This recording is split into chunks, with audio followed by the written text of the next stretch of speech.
So, jetzt gibt es wieder Löcher im Bauch. Hallo. Hallo, wir sind zwei Piranhas und wir arbeiten bei Piranha Bytes und Piranha Bytes macht Computerspiele und diese Computerspiele, die werfen Fragen auf. Stimmt. Und die habt ihr uns jetzt gestellt und du hast einen tollen Zettel vorbereitet. Und dann fangen wir jetzt mal an. Okay, also was, okay, die erste Frage ist ein Klassiker. Ein Klassiker, den wir auch schon oft beantwortet haben. Aber die Frage kommt auch mal wieder, das ist sehr interessant. Ja. Die geht folgendermaßen. Ich habe selbst Visionen bzw. Konzepte für mehrere Videospiele und dafür Listen ausgearbeitet. Aber wo fängt man im Design an? Die Welt aufbauen, die Geschichte bzw. den Spielverlauf oder den Weg grob skizzieren, die Charaktere oder deren Hintergründe kreieren? Also bei einem Open-World-Rollenspiel sollte man auf jeden Fall sich darüber Gedanken machen, über zwei Dinge. Erstens, was ist das Gameplay? Wie umfangreich soll das sein? Ne? Das heißt, also was für Kampf und Gedöns und so weiter macht man da rein? Für wie viele Features, wie viel Zeit hat man dafür, wie viele Ressourcen? So, zweitens, in welcher Welt spielt das? So, ja, das Weltdesign ist der zweite Punkt. So, das heißt Setting und so weiter. Das sind so die wichtigsten Dinge, mal ungeachtet dessen mit Story und was für ein Held und so. Das kommt alles später. Erstmal diese beiden Fragen zu beantworten. Wie umfangreich soll dieses Gameplay sein, was man macht? Wie viel Zeit will man sich dafür nehmen? Und in welcher Welt soll das spielen? Das sind die zwei Dinge, mit denen man anfangen muss. Da muss man sattelfest sein.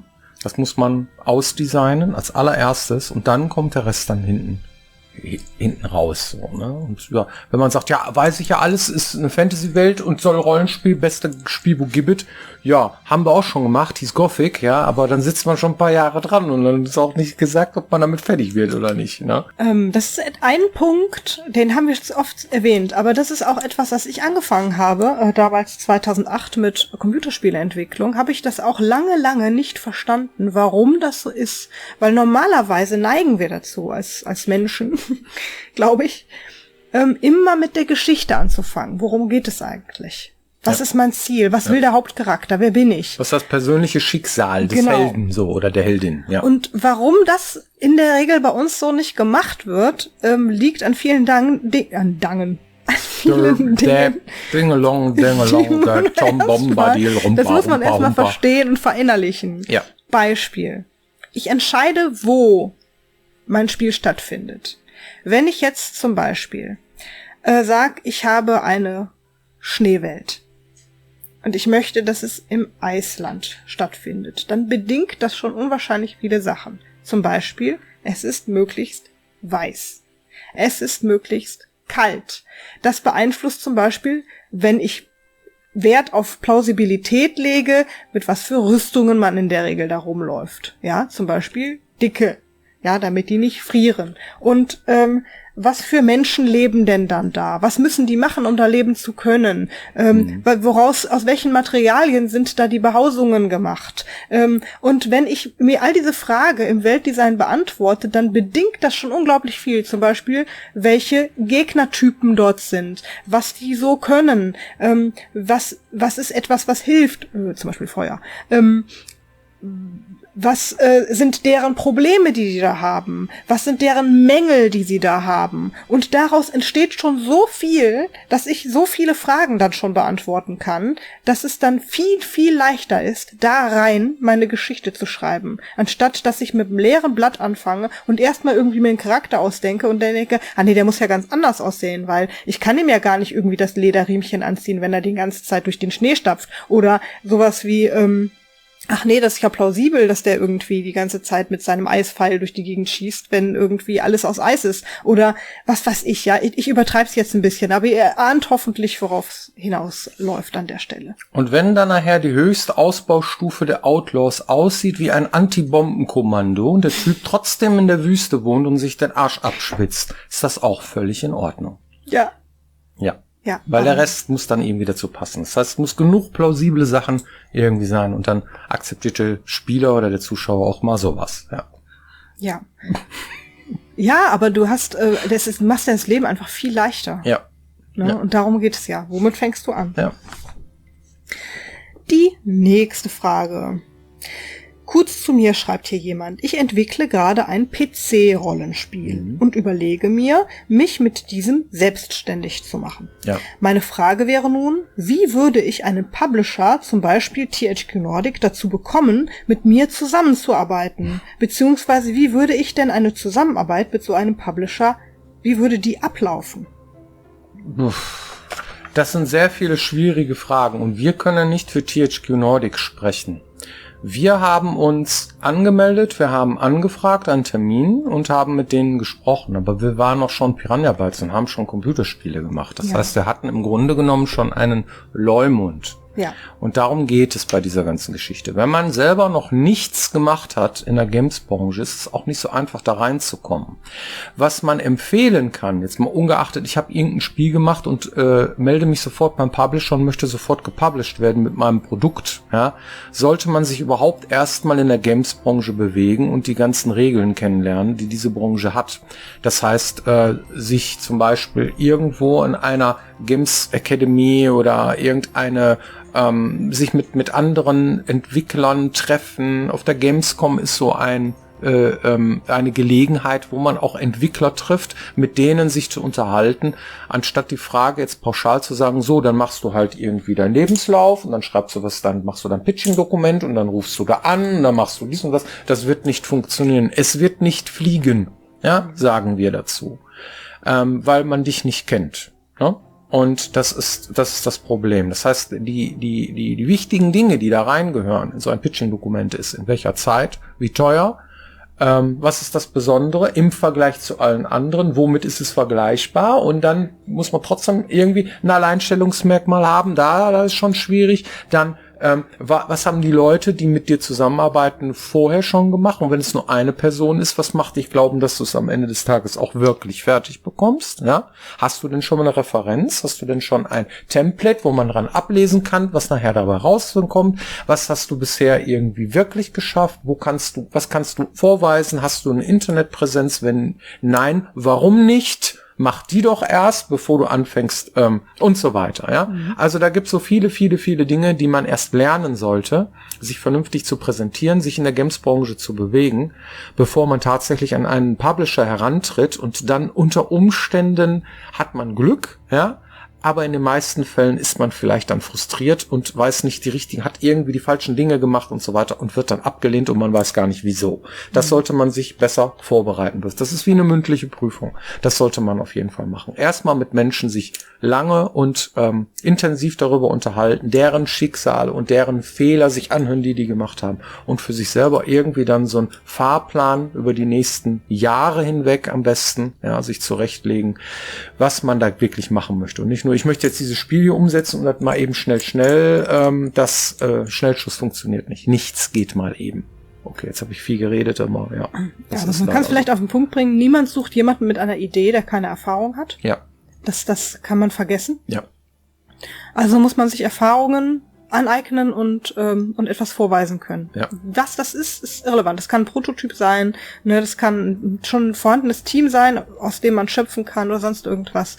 Aber es muss etwas da sein, irgendeine Substanz. Und dahin zu kommen, zu gründen, du hast erwähnt, du möchtest gerne gründen, da helfen dir zum Beispiel die Verbände. Also ich würde sagen, fast jedes Bundesland oder vielleicht sogar mittlerweile jedes Bundesland hat einen Verband für die Spielebranche. Die geben zum Beispiel sehr hilfreiche Tipps, organisieren regelmäßige Treffen, wie man gründet in der Branche, an wen man sich da wenden kann. Und da braucht man vielleicht auch erstmal gar keinen Publisher, sondern vielleicht reicht ja, wenn man eine Förderung hat, erstmal für einen Prototypen oder sowas, ja, die dir das finanzieren. Dann kannst du erstmal überhaupt etwas machen und gucken, wo die Reise hingeht, bevor du dann überlegst, ist Publisher überhaupt das richtige Modell für mich?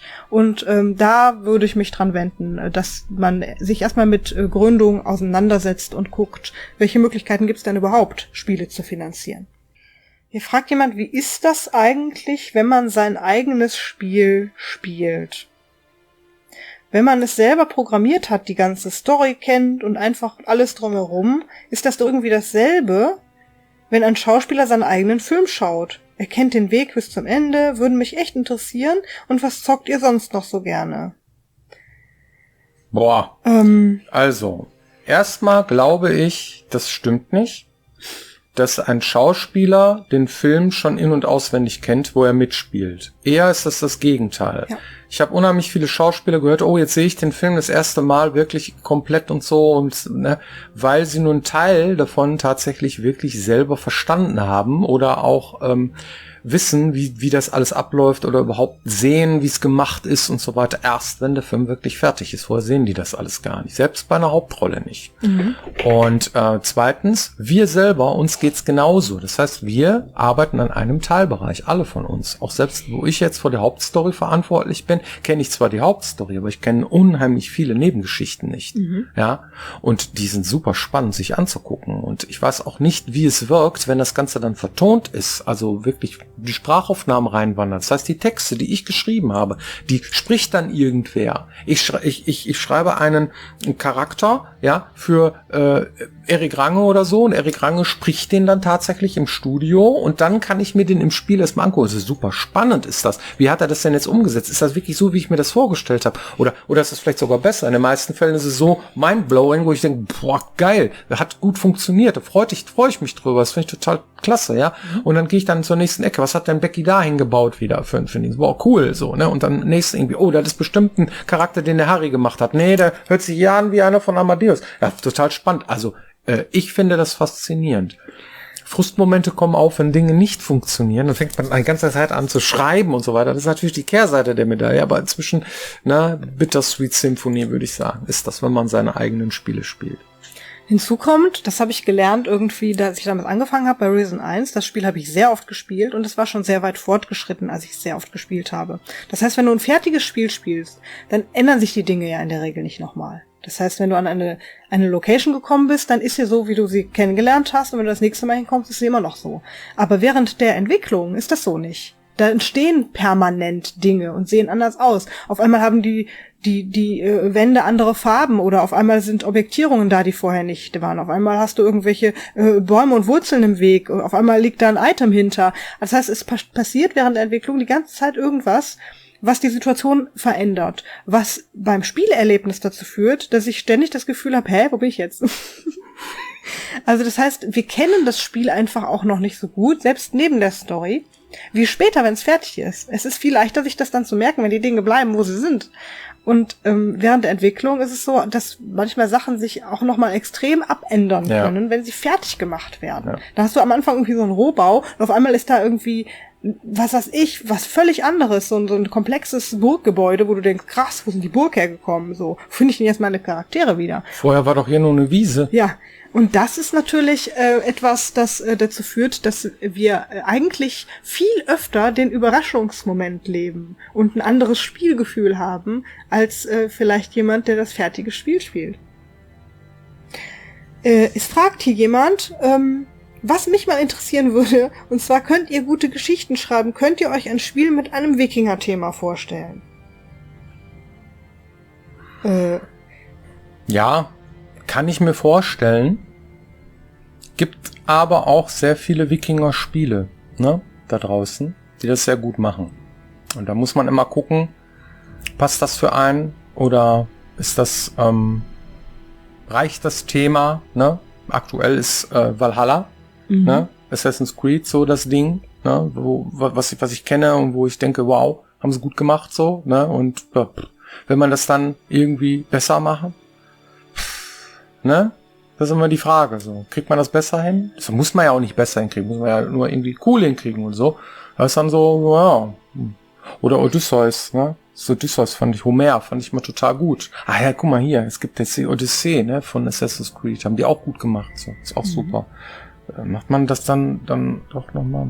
Oder Western. Western wäre doch eine super, ja, Red Dead Redemption war eigentlich schon, ne? Science Fictions, Mass Effect haben gerade gespielt, dann ist nicht so einfach. Vorstellen können wir uns vieles, aber es muss zünden, immer, ne? Das heißt, dann muss man immer sagen, boah, da hätte ich immer schon mal Bock drauf. So, ne? Auf sowas. Ja, also genau, ich würde sagen, zu unterschiedlichen Zeiten gibt es auch unterschiedliche Dinge, die einfach jetzt richtig sind. Und es gibt super viele Möglichkeiten. Wahrscheinlich gibt es viel mehr Möglichkeiten, was wir an Sachen umsetzen könnten, als wir im Leben Zeit haben werden, das zu tun. Das ist richtig. Und wir nehmen dann das, wo wir am meisten für brennen, in dem Moment, wo es ansteht. Ich glaube, das ist auch schlau, das so zu tun. Absolut. Gut. Okay. Ja. Also, hier fragt jemand, so ein paar Sachen wie Speed, Tree oder Mantis habe ich schon gehört. Aber mich würde als Programmierer und Game Design Interessent wirklich mal interessieren, was da noch so alles hintersteckt. Also nicht nur die Engine, sondern auch die Tools, mit denen ihr täglich arbeitet. Ich habe zum Beispiel mal was von einer externen Software gehört, die ihr für das Inventar verwendet. Also die Frage ist, was für Tools verwenden wir denn, um unser Spiel umzusetzen? Ja, für das Inventar. Das heißt, für die GUIM ist da gemeint, ne? Genau, das war jetzt das Beispiel. Iggy, ne? Scaleform gab es und es gibt eine kleinere Version davon oder Tool oder, ne? Das nennt sich Iggy, IGGY, das haben wir verwendet. Und was gibt's da noch für Middleware? Das ist die Frage, diese Tools und so weiter. Middleware, was gibt's da noch? Was wir auf jeden Fall verwenden, ist Physics, ne? Für unsere Physik hatten wir. Dann hatten wir noch so Geschichten wie, Tools, die wir verwenden, sind zum Beispiel so ganz gängige Sachen für Grafiken, benutzt man bei uns Photoshop, ja, für Soundbearbeitung, entweder Audacity oder Wavelab oder Soundforge, solche Dinge. Dann als Middleware zum Abspielen des Sounds Fmod in der Engine. Was gibt's noch? Die Programmiersprache ist C++, dann benutzen wir Visual Studio von Microsoft. Stimmt. Als Planungstool oder sowas, ja, Mantis haben wir gesagt, das ist der Bugtracker. Dann haben wir auch noch sowas wie MS Project benutzt.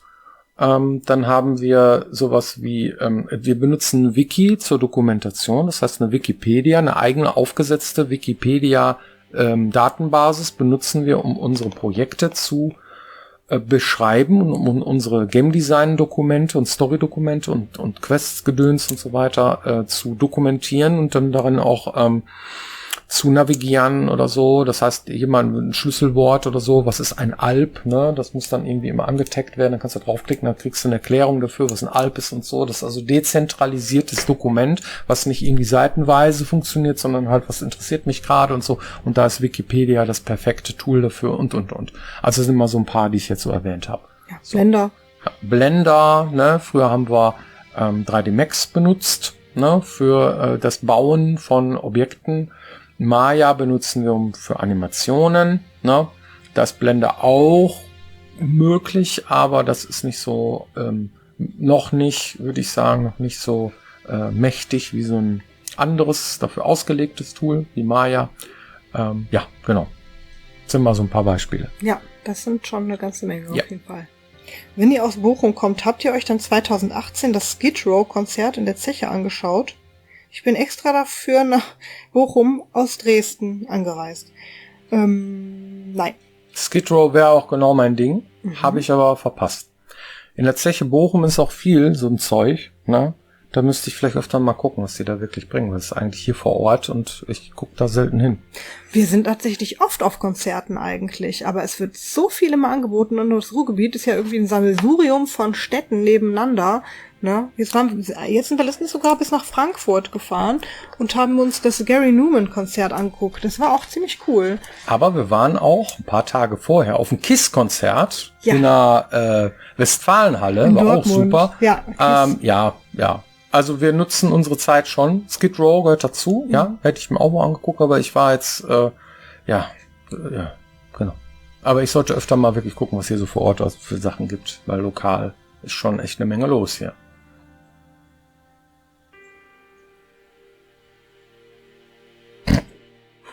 Entschuldigung, das ist alles irgendwie nicht ganz einfach. Ich frage einfach die. Komm, ist auch scheißegal hier. Also hier fragt jemand, mich würde mal interessieren, wie der Bedarf an Absolventen der Wirtschaftswissenschaften, Finance und Legal in der Gaming-Branche ist. Vielleicht könnt ihr das ein bisschen differenzieren zwischen Publisher und Entwickler. Boah, was ist das denn für eine Frage? Ich verstehe die noch nicht mal so richtig. Also wie viele Magics braucht das Land? Ah, verstehe. So, und ja, Wie viel Magier brauchen wir Ja. in unserer Branche? Genau. Wahrscheinlich brauchen Publisher mehr als wir als Entwickler. Ja. Ne, weil wir haben einen, ne? Das ist unser Geschäftsführer, der für diese Dinge zuständig ist und der Rest der kompletten Firma arbeitet am Spiel. Und das macht bei uns auch Sinn. Während es beim Publisher mit Sicherheit mehr gibt, die auch in der Buchhaltung arbeiten und so weiter und so fort. Wie da es stellenausschreibungsmäßig aussieht, keine Ahnung. Es gibt eine Internetseite, die heißt Games Jobs Germany. Da werden alle möglichen Bereiche abgedeckt und erfragt. Da kannst du mal gucken, wie momentan der Stand der Dinge ist, wie viele Leute in dem Bereich gebraucht werden. Einfach mal eingeben und dann gucken, was der ausspuckt. Und da sieht man auch schon, das ist in der Regel sehr weit über Deutschland verstreut. Und es werden zum Beispiel unfassbar viele Programmierer gesucht, etwas weniger, aber ähnlich viele Game Designer. Und in dem Bereich habe ich keine Ahnung. Einfach mal ausprobieren. Einfach mal gucken. Ja. Alles klar, hoffentlich beantwortet das die Frage. Und wir sehen uns hoffentlich nächste Woche wieder hier, wenn es heißt Piranhabecken TV. Genau. Macht's gut. Bis bald. Tschüss. Tschö.